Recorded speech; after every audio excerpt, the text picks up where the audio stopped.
India army کی تعریف ہی کر سکتے ہیں, پاکستان آرمی کی تو بالکل تعریف کے قابل نہیں ہے جی. جیسے آپ کے جنرل جاتے ہیں یہاں سے, چیف آف آرمی اسٹاف جاتے ہیں جی, آپ کے تو اثاثے شو کرانے کی ضرورت ہی نہیں ہے انہیں, وہ جا کے وہاں پورا آئی لینڈ خرید لیتے ہیں. اس سے کیا پاک آرمی پاکستان کو چلانے کی اہل نہیں ہے؟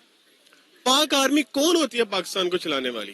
تو یوٹیوب کے نئے CEO کو اب تلاش کر لیا گیا ہے, اور یوٹیوب کے نئے CEO کا نام ہے نیل موہن, اور وہ بھی انڈین امریکن. پاکستانی سینیٹر اعظم سواتی نے انڈین آرمی چیف کی تعریف کی ہے, منوج پانڈے کی, اور ان کی ایمانداری کی تعریف کرتے ہوئے کہا ہے کہ وہ پاکستان کی آرمی سے ان کی آرمی 7 گنا زیادہ بڑی ہے, اتنی بڑی معاشرت سے وہ تعلق رکھتے ہیں, ان کے بعد ہی پاکستان سے کئی زیادہ بڑی ہے, لیکن اس کے باوجود بھی ان کے پاس جو اثاثے ہیں ان کی کل مالیت 29 لاکھ ہے. کیا کہیں گے آپ؟ میں کہوں گا جی بالکل ٹھیک تعریف کی ہے انہوں نے. انڈیا آرمی کی تعریف ہی کر سکتے ہیں, پاکستان آرمی کی تو بالکل تعریف کے قابل نہیں ہے جی. جیسے آپ کے جنرل جاتے ہیں یہاں سے, چیف آف آرمی اسٹاف جاتے ہیں جی, آپ کے تو اثاثے شو کرانے کی ضرورت ہی نہیں ہے انہیں, وہ جا کے وہاں پورا آئی لینڈ خرید لیتے ہیں. اس سے زیادہ کیا اثاثے شو کروائیں وہ اپنے, تو وہ تو تعریف کے قابل ہیں. لیکن آپ کی آرمی بالکل, جو بڑی پوسٹ پہ بندے بیٹھے ہوئے ہیں وہ بالکل تعریف کے قابل نہیں ہے, بلکہ انہوں نے تو ملک کا ستیہ ناش کیا ہوا ہے. اعظم سواتی نے یہ سوال کیا ہے پاکستانی سینیٹر نے کہ ہم نے قمر جاوید باجوہ سے یہ سوال کیوں نہیں کیا کہ ان کے پاس اربوں روپے کے اثاثے کہاں سے آئے.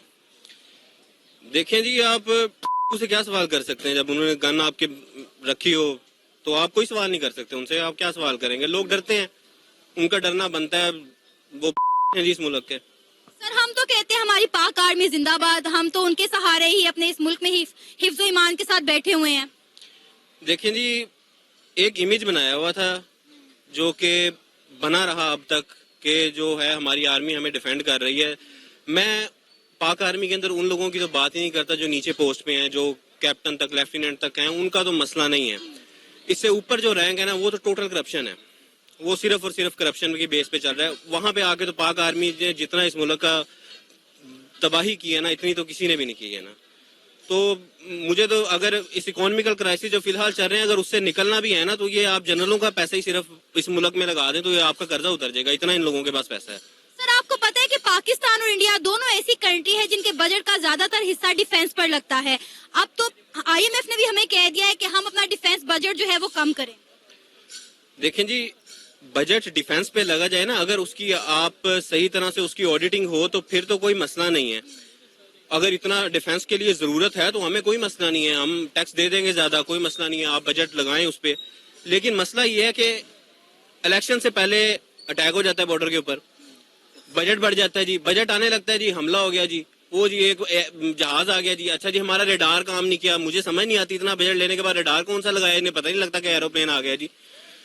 تو یہ بجٹنگ پہ جو لگ رہا ہے نا, وہ تو صرف نام کا لگ رہا ہے. باقی جو ہے تو وہ دیکھیں, ایک 22ویں اسکیل کا بندہ جاب کر کے آئی لینڈ تو نہیں خرید سکتا باہر جا کے, اور روپے میں کما کے کوئی بندہ ڈالر میں خرچ کرے اور اس طرح خرچ کرے تو وہ تو پھر کھا ہی رہا ہے صرف. سر پہلے ہم نے اکثر دیکھا ہے کہ پاکستان کے ex prime minister Imran Khan صاحب اکثر جو ہے انڈیا کی فورن پالیسی کی, انڈیا کے پرائم منسٹر کی جو ہے تعریفیں کرتے تھے, لیکن اب ہمارے پاکستانی سینیٹرز نے جو ہے انڈین آرمی کی بھی تعریفیں کرنا شروع کر دی ہیں. اگر ہمارے سیاستدان یہ کریں گے تو پاکستان کے عوام کے دماغوں پہ کیا کانسیپٹ بیٹھ رہا ہے؟ دیکھیں, دماغوں میں کانسیپٹ, آپ کے دماغوں میں کانسیپٹ پہلے ہی بیٹھ جانا چاہیے. انڈیا آپ سے بہت بہتر ہے. آپ ان کی اکانومی کی بات کر لیں, بہت بہتر ہے. ان کا ایجوکیشن سسٹم بہت بہتر ہے. ان کی پولیٹکس آپ سے بہت بہتر ہے. آپ کی پولیٹکس تو آرمی چلا رہی ہے نا, مطلب آپ کا ملک آرمی چلا رہی ہے. پولیٹیشین تو صرف نام کے ہیں, وہ بھی پیسہ کھا لیتے ہیں, وہ بھی کھا لیتے ہیں. ان کی جو کنٹری ہے وہ پولیٹیشینز چلا رہے ہیں. تو آرمی کا انٹرفیرنس نہیں ہے وہاں پر. آرمی کا انٹرفیرنس ختم ہوگا یہاں پر, پھر کچھ بات بنے گی. آرمی اگر اپنے دیکھیں, ایک ادارے کو ایک کام دیا جاتا ہے نا, جس طرح ایک ایجوکیشن منسٹر ہے, اس کا کام ہے کہ اس نے ایجوکیشن کو امپروو کرنا ہے. آرمی کا کام ہے ڈیفینس. اس کا پولیٹکس کے اندر کیا کام ہے؟ وہ کیوں بیان دے رہا ہے کہ جی عمران خان نے یہ کر دیا؟ آپ کا کیا تعلق ہے؟ آپ کا کام ہے بارڈر سنبھالو بھائی جان. آپ جو کوئی جنگ, کوئی ایسا مسئلہ ہو تب جاؤ. آپ کو کون کہہ رہا ہے کہ آپ یہ DHA بناؤ یار؟ آپ کو کس نے کہا کالونی بناؤ؟ گورنمنٹ نے بنانی ہو گورنمنٹ بنائے. آپ DHA 11 فیز ہیں لاہور کے اندر, کہاں سے آ رہا ہے پیسہ؟ جو پروجیکٹ آتا ہے, جو بڑا ٹینڈر آتا ہے, جو پروجیکٹ آتا ہے, FW لے گیا جی. کیسے, کیوں؟ پاک آرمی پاکستان کو چلانے کی اہل نہیں ہے. پاک آرمی کون ہوتی ہے پاکستان کو چلانے والی؟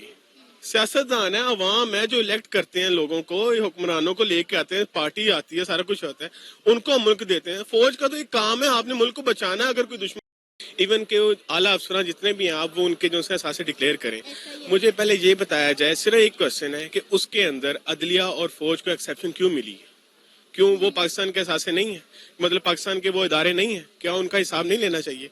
75 साल होने को आ गए हैं, फौज यहाँ पे जो सी है सबसे आगे है, हर काम में फौज है। आपका तो अब जो सो कहते हैं ना कि अरशद शरीफ जो सा कत्ल हुआ है, यकीन माने जो उसको कत्ल नहीं शहीद कहेंगे। एक उसका सवाल था कि वो कौन था, अब तो जो कौन था उसने आगे खुद कह दिया कि भाई वो मैं था। अब आप बताएं, इंडिया का जो सा प्राइम मिनिस्टर है मोदी, वो खुद कहता है कि हम पाकिस्तान से ताल्लुक अच्छा करना चाहते हैं, लेकिन हमें ये नहीं समझ आती हम उनकी अदलिया से बात करें, हम उनके सियासतदान से बात करें, या हम उनकी फौज से बात करें, किससे बात करें? वो खुद कंफ्यूज है। ठीक हो गया। एक जो सा जुमला जो सा ना जिससे मैं आज बेखौफ होकर कहूंगा कि अल्हम्दुलिल्लाह ठीक है, इस मुल्क में रहना है, जान अल्लाह को देनी है। जो कायदे आज़म ने कहा था ना कि पाकिस्तान कश्मीर की शहर है, यकीन माने पाकिस्तान जो सा है ना नहीं है, कश्मीर जो सा है ना फौजियों की शहर है। ठीक हो गया। बजट इनके पास जाता है क्यों? सिर्फ कश्मीर के लिए। 75 साल से एक ही टोपी बनाई जा रहे हैं कि हमने जो है ना कश्मीर कश्मीर जा, इंडिया से निकल जा, बस जो भी है सारा कुछ है, वो सारी बातें जो है ना सारी हमें टोपियां बनाई जा रही हैं हमें। और बात सिंपल सी है, फौज अपने काम में सिर्फ काम करें, बस जो उनकी एक है ना अथॉरिटी के एक उन्होंने लाइन के अंदर है ना, वो काम कर लें, यकीन मालूम के हमारा तरक्की कर जाए। इसीलिए कश्मीर का मसला पाकिस्तानी अवाम कहती है कि पाकिस्तान और इंडिया दोनों हल ही नहीं करना चाहते। और जहाँ तक अगर हम बात करें कश्मीर की, वो हल करना चाहते हैं, वो हल करना चाहते हैं। अवाम भी चाहती है कश्मीर का हल हो, इंडिया वाले भी चाहते हैं, हमारे वाले नहीं चाहते। इनका बजट बंद हो जाएगा, इनकी रोजी रोटी बंद हो जाएगी, डीएचए नहीं और बनेंगे, टिम हॉर्टन्स नहीं भी दोबारा आएंगे यहाँ पे। ये असल इशू है। सर, पाकिस्तानी सेनेटर आसिम सवाती ने भी सवाल किया कि कमर जावेद बाजवा से इस बात का सवाल क्यों नहीं किया गया कि उनके पास अरबों के असासे कहाँ से आए, जबकि इंडियन अगर हम आर्मी चीफ की बात करें उनके पास सिर्फ 29 लाख के असासे हैं।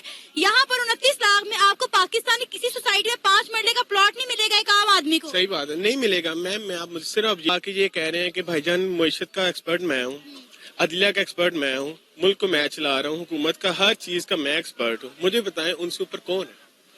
एक ही सवाल है पाकिस्तान की अदलिया से, अगर तो उनको खुदा का खौफ है ना तो इनके पकड़ लें, अगर नहीं है ना तो भाईजान फिर जैसे चल रहा है चलते रहने दो, कोई ऐसा मसला नहीं है। आज मैं नौजवान हूँ, कल इतने सारे नौजवान है, हर बंदा इस वक्त ये कह रहा है कि यार इस मुल्क से जान छोड़ जाए, पर कायदे से इस मुल्क में ये बनाने के लिए नहीं था कि आप जो है यहाँ से चले जाए। यहाँ से आप देखें कि हर पाकिस्तानी निकलना चाहता है। आप किसी से भी पूछें, कोई भी कहेगा कि मैं पाकिस्तान में नहीं रहना चाहता। अगर आज आप यहाँ पर पाकिस्तानियों को फैसिलिटी दें कि वो किसी भी कंट्री में चले जाएं पाकिस्तान को छोड़कर, तो मेरा ख्याल है पूरा पाकिस्तान खाली हो जाएगा। मैं यही बात कर रहा हूँ ना कि आजकल के नौजवान लोग इसलिए पाकिस्तान छोड़ के जा रहे हैं कि हमें यहाँ पे वो चीज नहीं मिली। मैं सिर्फ एक क्वेश्चन करता हूँ, आप लोग चले गए, पाकिस्तान किन के हवाले है? फिर इन्हीं विडेरों के हवाले। गरीब तो की इकोनॉमी को लेकर के, भारत का जो डियास्पोरा बाहर बैठा है उसको लेकर के अभी हाल ही में एक खबर आई है कि जैसे स्टारबक्स का जो सीईओ है वो एक इंडियन है। जी जी, how is India making this impact? ये इम्पैक्ट कैसे बन रहा है?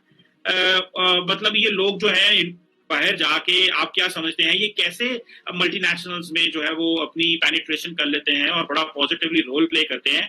क्या इनका कोई कनेक्शन वापस भारत के साथ रहता है? वो अमेरिका में, इंग्लैंड में जो है वो एक मल्टीनेशनल में जो है वो सीईओ लग गया। देखिए चीमा साहब, पहला पार्ट ये है कि देखिए जो हमारा डायस्पोरा बाहर है जिसमें मैं भी पार्ट रहा हूँ और आपके सामने बैठा हूँ, इंडिया में बैठा हूँ, मैं भी सीईओ रह चुका हूँ और एमएनसी में रह चुका हूँ और आपके सामने बैठा हूँ। आप जानते हैं यूएस में, यूरोप में, सिंगापुर रह चुका हूँ, अभी बिल्कुल आपके सामने बैठा हूँ, बिल्कुल साहब दिल्ली में। तो ऐसा कोई नहीं कि जो एक बार बाहर गया ऐसा कोई वापस नहीं आता, उन्हें मुल्क से प्यार नहीं रहता। अगर ऐसी कहानी होती चीमा साहब, हाईएस्ट रिपैट्रिएशन आती है India, that is a mathematical proof of how people are loving India, how they are caring for India. तो ये पहला एक मैथमेटिकली प्रूव हो जाता है। लाइव एग्जाम्पल आपके सामने बैठा है।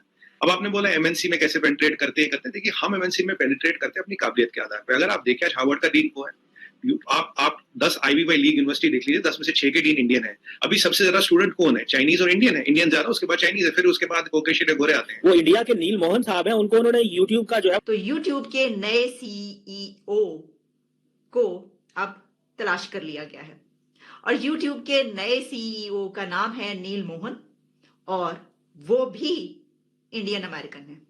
अब ये जो मैंने भी का लफ्ज इस्तेमाल किया वो मैंने इसलिए इस्तेमाल किया कि आप जानते हैं कि हमारे सामने इस वक्त दुनिया में, खास तौर पर जब टेक कंपनीज की बात की जाती है, डिजिटल मीडिया की बात की जाती है, تو ہم دیکھ رہے ہیں کہ گوگل سے لے کر سندر پچائی سے لے کر اور اس کے بعد IMF تک تمام جو نام ہمیں نظر آتے ہیں جو کہ کہنا چاہیے کہ جو ایسی نوجوان شخصیات گو کہ وہ اپنے ایک اس لیول پر پہنچ چکے ہیں، لیکن ایسے لوگ کہ جن کا تعلق انڈیا سے، وہ وہاں سے پڑھ کر نکلے اور پھر آگے بڑھے. اچھا، اب یہ جو ہم تو پہلے کہتے ہیں جناب تمام CEOs جو ہیں وہ وہیں سے ہیں، اور اب لگتا ہے کہ اب جو 2-4 ڈپارٹمنٹس ایسے رہ گئے ہیں وہاں پر بھی وہیں آئیں گے. تو میں آپ کو ان کے متعلق کچھ بتاتی چلوں. دیکھیں، جو نیل موہن صاحب ہیں وہ اسٹینفورڈ یونیورسٹی سے انہوں نے الیکٹریکل انجینئر بنے اور انہوں نے MBA بھی کیا، اور اس سے پہلے وہ لکھنؤ میں پیدا ہوئے 1975 میں.